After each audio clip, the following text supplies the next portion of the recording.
Hello, I'm Sebastian Andrew. I don't have anything planned for today's video, so we're just going to kind of wing it. Um, that's the way things go. Monday and Wednesdays are usually winging it days, and Fridays I have a plan. So, you know, we do the best we can with what we've got. Although, I did have a bit of an epiphany over the weekend, and we've heard that everything is energy. We're energy. We're just energy that's moving a little more slowly. But if you look at us with, I don't know, I guess it's an electron microscope, you find out that way down into little bitty itty bitty parts, they're still moving. Um, so that's the energy, and energy is holding us together.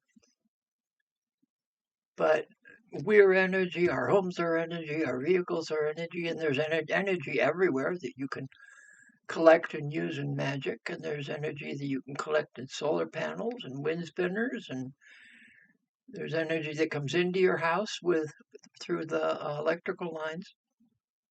Which, interestingly enough, I heard somewhere.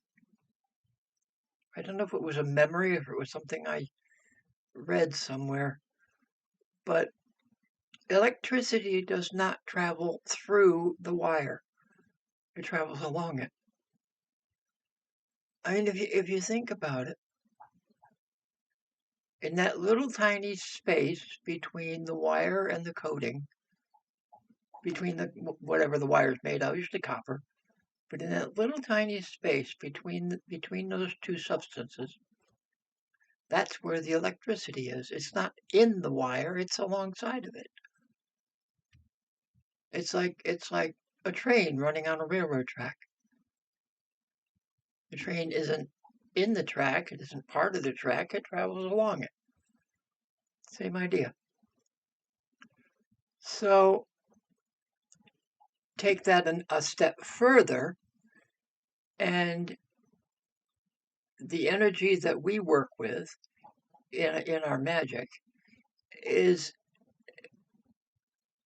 it doesn't travel, well, it does, and it can travel through us, but it travels along us, kind of like an aura. I mean, an aura, most people, when they see auras, it's around a body, it's not in, okay? And even those people that see auras three-dimensionally, if you turn a person sideways, they're still in the bubble. The bubble is not a part of them, it's outside of them. It's traveling along them. And when you meet someone whose aura syncs with yours, um, your energies, your personal energies, do not mingle, but they travel along each other. Now, traveling along can mean something like a mesh, but for the most part, it's just like this. One person, other person, you travel right along, and that's where your energies come from. And when their energy changes, you can be repelled. It's like a magnet. If their polarization changes, then when you are synced, you are no longer. You're repelled. It's an interesting concept, something to think about. So if we're energy workers, actually, so if we're energy, and some of us are energy workers, what's stopping us from adjusting or outright changing the energies around us, changing the polarities? I mean, we've been seeing articles that say we live in a simulation. That's a scary thought. Like a huge computer program. And programs are energy, and computers are energy. So why not work with that energy? And I've speculated on this before about using technology, about putting our energy, our magic into computers, even into AI, the ghost in the machine idea. But instead of, or as well as using technology to transmit our magic, to transmit our needs and our ideas outward, what if we gathered that energy in and put it to use? Have you ever read The Layers of Heaven? Have you ever seen the movie? I think it was back in the 70s. 70s, 70s or 80s. Maybe 80s. Anyway, the idea was there was a man who had a dream, and his dream changed the world around him. And he did this a couple more times, had the dreams, and the world changed. And then a government agent found out about this man's talent and talked him into trying hypnosis, um, which would, create the altered state of consciousness that the man could use to change his surroundings. Through the course of the book and the movie, well, the movie is what I'm speaking of, the agent directed this guy's dreaming, his subconscious, and made changes to the world. Once the agent realized this worked, he started making more changes, using the dreaming man as his tool to achieve the changes. Now think about doing that yourself. Imagine utilizing your subconscious mind to shape the energies around you and change the simulation to suit yourself. Think about connecting to the energies around you and using them to adjust things to your liking. And this is a step beyond magic. It's a step beyond the ideas that are put forth in various grimoires and magic books. Because most of those are they talk about utilizing your energy or the energy of your surroundings, such as nature. You can draw energy from trees, you can draw energy from the sky and the sun and wind and all that. And they tend to lean towards the nature part of things, nature ideas. Now I'm saying go beyond. And yes, still use nature. Nature's energy is for want of a better word, clean. Because it's created by living things.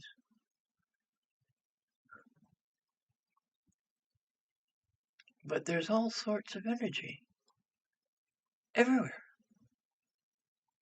And I know I've spoken of this before, probably on TikTok. I should find those videos and move them over here. But the idea was connecting the dots, and the dots being other people. So reach out to a friend. Think about a friend. You can envision their face, just say their name, whatever. But, and this is a little dehumanizing, but we're all energy. These forms are created in the simulation. Didn't think of that, did you? And we can, once we get very good at it, we can change the simulation, not just the larger idea of the simulation, but the simulation ourselves. We can change ourselves. Okay, but reach out to the friend with your mind, or say their name, but don't think of them as human. Think of them as a ball of energy.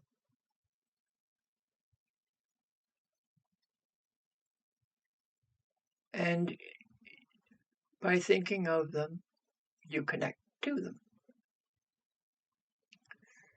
Now, in your mind,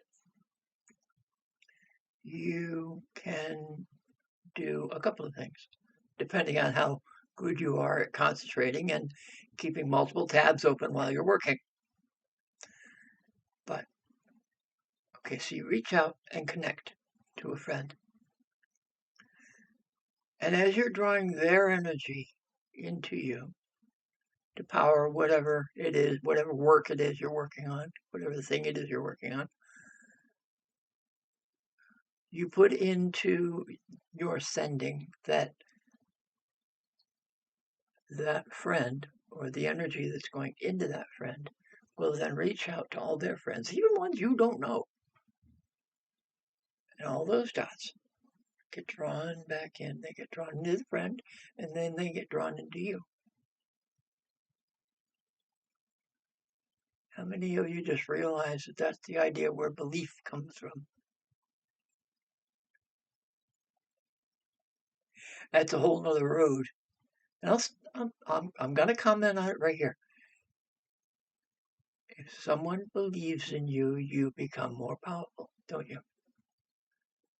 It'd be as simple as your girlfriend, your wife, your mate, your significant other, believing in your ability to work magic. Simple as that. They don't have to believe that the works you are doing will work. They just have to believe in you. It could be even simpler than that. Believe in you as a person. Believe in you as someone special to them. And you believe in them. It reciprocates. But as it reciprocates, it grows. The energies grow because you are reciprocating energies back and forth. It's like a generator or a transformer. The energy moves back and forth between you, and it grows stronger, and it helps the works. Okay, now you reach out to the friend, and the friend believes in you, and you believe in the friend, and the energy grows and back and forth.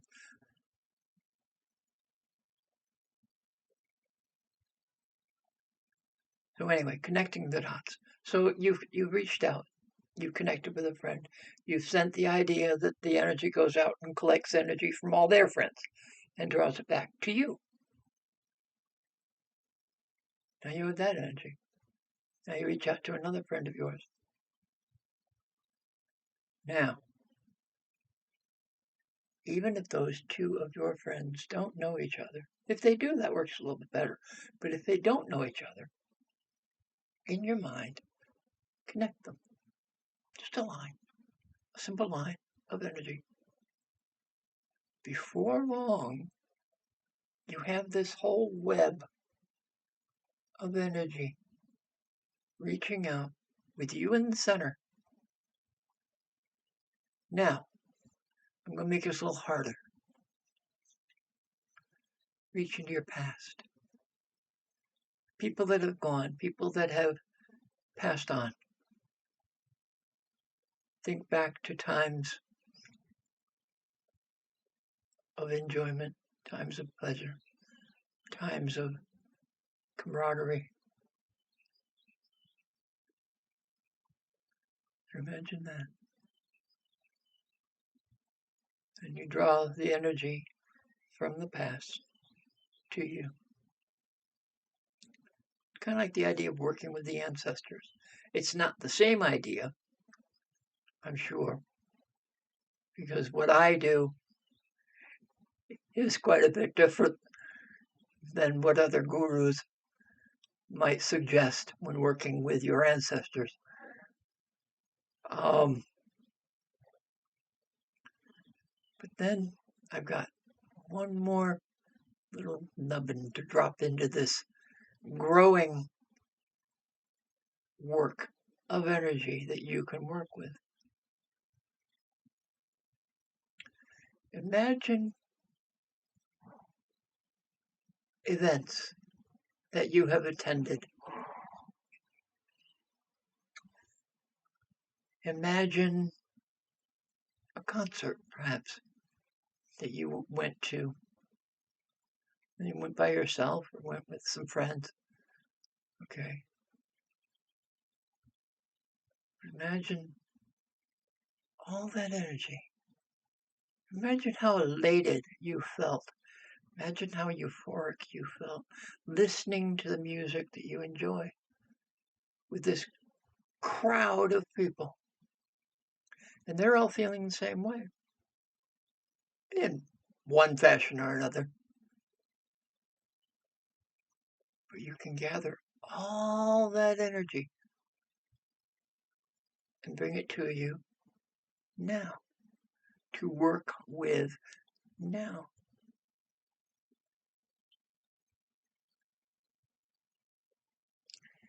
And the best part is you don't have to do this every time you want to do a spell, every time you want to do a work. You don't have to sit here and spend the next 15 minutes connecting with everybody again and again and again. All you have to do is do this once.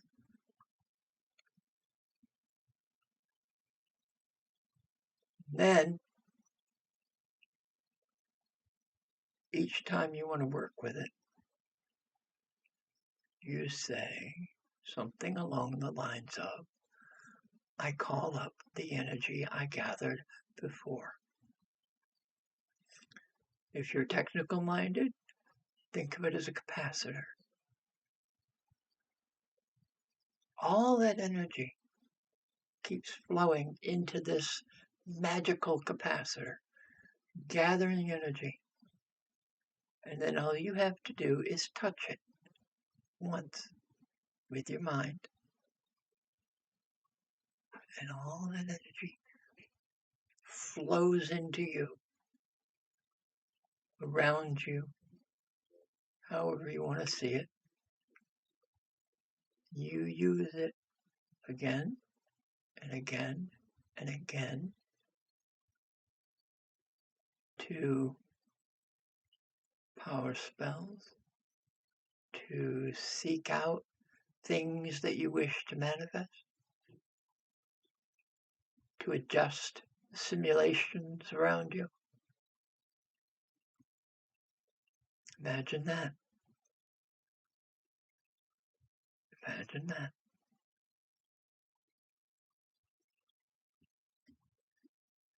Imagine. Work the magic. Enjoy the magic. And I'll talk to you again soon.